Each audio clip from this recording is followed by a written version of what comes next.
Ulangan pasal 19. Kota-kota perlindungan.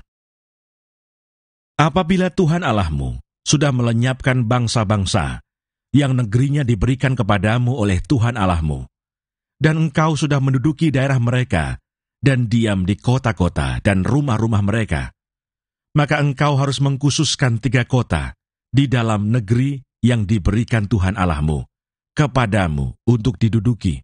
Engkau harus menetapkan jauhnya jalan dan membagi dalam 3 bagian wilayah negeri yang diberikan Tuhan Allahmu untuk dimiliki olehmu, supaya setiap pembunuh dapat melarikan diri ke sana.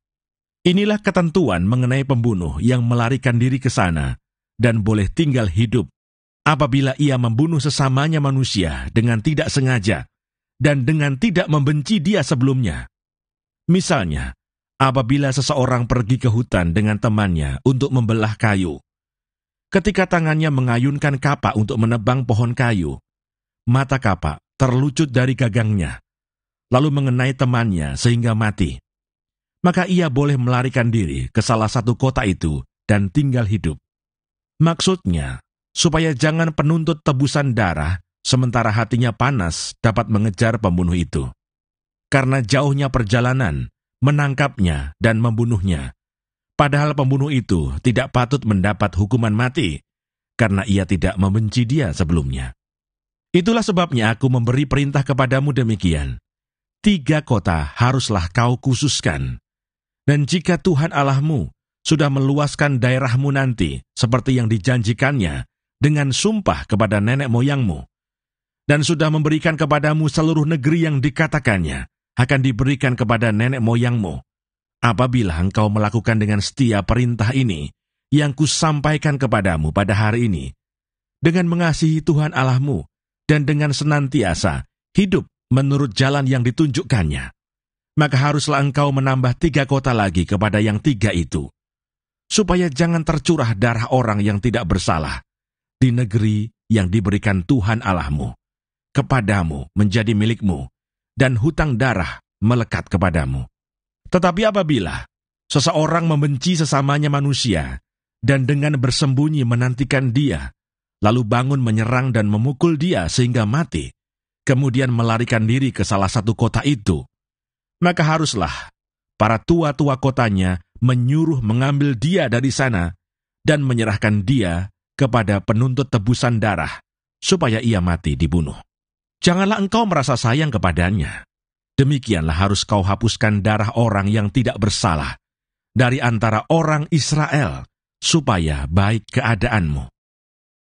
Larangan menggeser batas tanah. Janganlah menggeser batas tanah sesamamu yang telah ditetapkan oleh orang-orang dahulu di dalam milik pusaka yang akan kau miliki di negeri yang diberikan Tuhan Allahmu kepadamu untuk menjadi milikmu. Dari hal saksi, 1 orang saksi saja tidak dapat menggugat seseorang mengenai perkara kesalahan apapun atau dosa apapun yang mungkin dilakukannya. Baru atas keterangan 2 atau 3 orang saksi perkara itu tidak disangsikan. Apabila seorang saksi jahat menggugat seseorang untuk menuduh dia mengenai suatu pelanggaran, maka kedua orang yang mempunyai perkara itu haruslah berdiri di hadapan Tuhan, di hadapan imam-imam dan hakim-hakim yang ada pada waktu itu. Maka hakim-hakim itu harus memeriksanya baik-baik, dan apabila ternyata bahwa saksi itu seorang saksi dusta, dan bahwa ia telah memberi tuduhan dusta terhadap saudaranya, maka kamu harus memperlakukannya sebagaimana ia bermaksud memperlakukan saudaranya. Demikianlah harus kau hapuskan yang jahat itu dari tengah-tengahmu.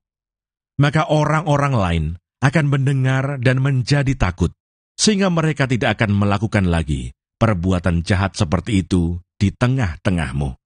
Janganlah engkau merasa sayang kepadanya, sebab berlaku nyawa ganti nyawa, mata ganti mata, gigi ganti gigi, tangan ganti tangan, kaki ganti kaki.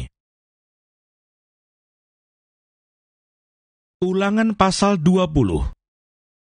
Hukum perang. Apabila engkau keluar berperang melawan musuhmu, dan engkau melihat kuda dan kereta, yakni tentara yang lebih banyak daripadamu, maka janganlah engkau takut kepadanya.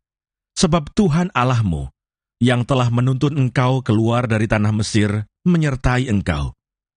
Apabila kamu menghadapi pertempuran, maka seorang imam harus tampil ke depan dan berbicara kepada rakyat, dengan berkata kepada mereka, "Dengarlah, hai orang Israel, kamu sekarang menghadapi pertempuran melawan musuhmu. Janganlah lemah hatimu, janganlah takut, janganlah gentar, dan janganlah gemetar karena mereka. Sebab Tuhan Allahmu, Dialah yang berjalan menyertai kamu untuk berperang bagimu melawan musuhmu, dengan maksud memberikan kemenangan kepadamu." Para pengatur pasukan haruslah berbicara kepada tentara demikian, "Siapakah orang yang telah mendirikan rumah baru tetapi belum menempatinya? Ia boleh pergi dan pulang ke rumahnya, supaya jangan ia mati dalam pertempuran dan orang lain yang menempatinya. Dan siapa telah membuat kebun anggur tetapi belum mengecap hasilnya, ia boleh pergi dan pulang ke rumahnya, supaya jangan ia mati dalam pertempuran dan orang lain yang mengecap hasilnya. Dan siapa telah bertunangan dengan seorang perempuan tetapi belum mengawininya, ia boleh pergi dan pulang ke rumahnya, supaya jangan ia mati dalam pertempuran dan orang lain yang mengawininya."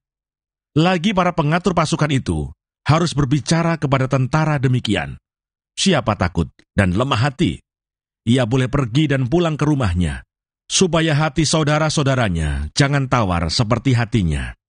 Apabila para pengatur pasukan selesai berbicara kepada tentara, maka haruslah ditunjuk kepala-kepala pasukan untuk mengepalai tentara.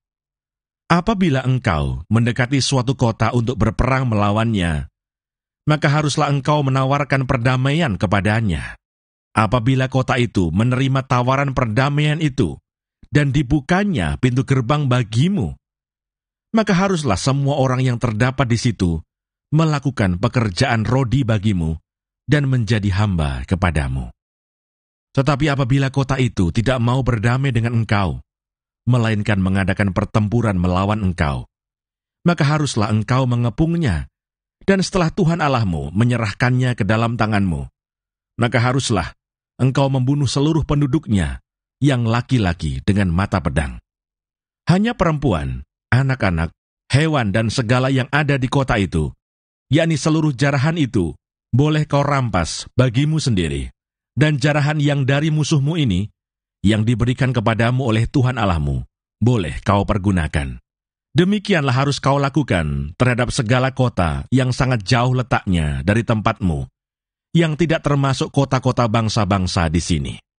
Tetapi dari kota-kota bangsa-bangsa itu yang diberikan Tuhan Allahmu kepadamu menjadi milik pusakamu, janganlah kau biarkan hidup apapun yang bernafas, melainkan kau tumpas sama sekali, yakni orang Het, orang Amori, orang Kanaan, orang Feris, orang Hewi, dan orang Yebus, seperti yang diperintahkan kepadamu oleh Tuhan Allahmu, supaya mereka jangan mengajar kamu berbuat sesuai dengan segala kekejian yang dilakukan mereka bagi Allah mereka, sehingga kamu berbuat dosa kepada Tuhan Allahmu.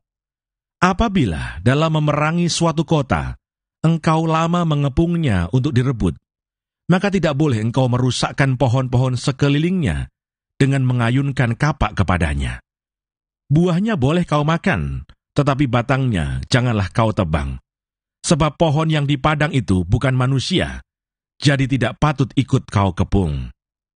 Hanya pohon-pohon yang engkau tahu tidak menghasilkan makanan, boleh kau rusakkan dan kau tebang, untuk mendirikan pagar pengepungan terhadap kota yang berperang melawan engkau, sampai kota itu jatuh. Ulangan pasal 21. Cara mengadakan pendamaian karena pembunuhan oleh seorang yang tak dikenal.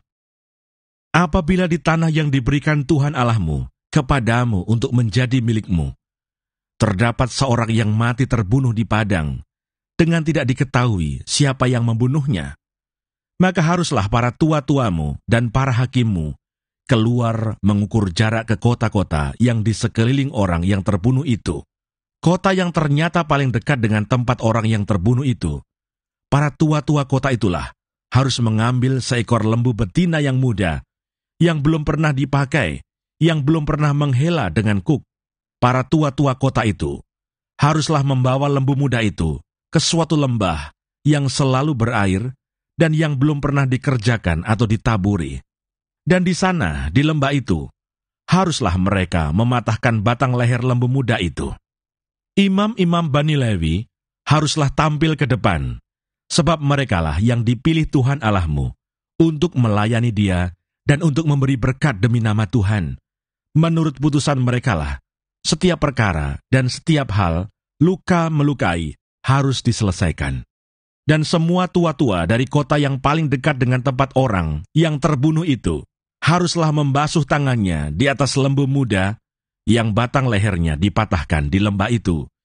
Dan mereka harus memberi pernyataan dengan mengatakan, tangan kami tidak mencurahkan darah ini, dan mata kami tidak melihatnya. Adakanlah pendamaian bagi umatmu Israel yang telah kau tebus itu, Tuhan. Dan janganlah timpakan darah orang yang tidak bersalah ke tengah-tengah umatmu Israel. Maka karena darah itu telah diadakan pendamaian bagi mereka. Demikianlah, engkau harus menghapus darah orang yang tidak bersalah itu dari tengah-tengahmu. Sebab dengan demikian, engkau melakukan apa yang benar di mata Tuhan. Tawanan perempuan yang diambil menjadi istri.